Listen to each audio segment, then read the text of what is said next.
Mula sa balwagang pambalitaan ng DZYX, narito ang inyong pinagkakatiwalaang mamamahayag na sina Ruel Magpantay at Maki Francia, at ito ang kaboses mo.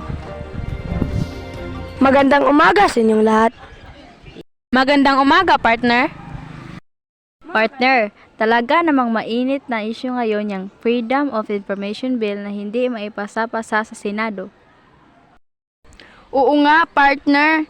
Naku, sabi nga ng iba, kung ang FOI ay Freedom of Income, malamang magkukumahog pa ang mga politiko na ipasa iyan kahit nakapikit.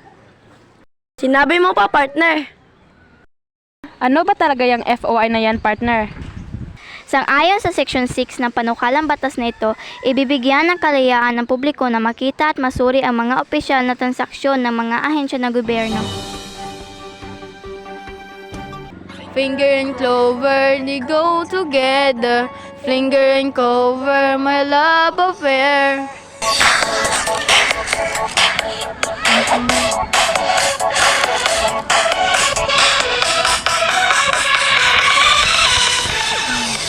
Lahat sisimutin, sarap ay uubusin. Cover ng clover, my clover finger. Sarap simot kasama ang clover.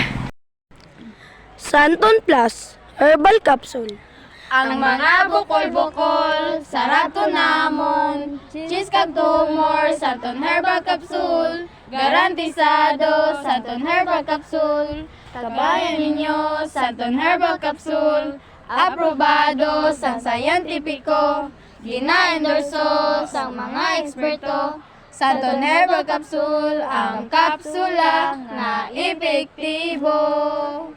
Santon Plus Herbal Capsule. Pag kailangan ng gamot, Huwag mahihiyang magtanong kung may right med ba nito?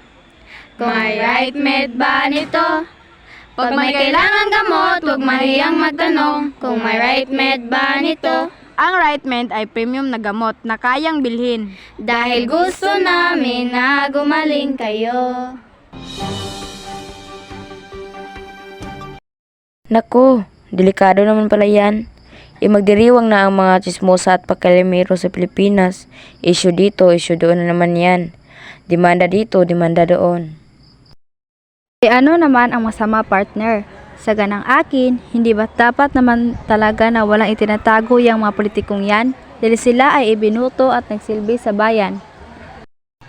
Sa isang banda kasi, partner, maaaring maging threat daw yan ng mahahalagang desisyon ng lahat ng ahensya ng pamahalaan. sa tingin ko, partner, makakatulong pa nga yan dahil magiging mas mag-ingat sila sa pagdidesisyon at matatakot ang mga korap na opisyal. Paano yan, partner? Ayon kay Quezon Representative Lorenzo Taniada III, pag hindi pa naipasa ang FOI bago magpasko, mukhang tuluyan na itong maibabasura. Naku, naloko na.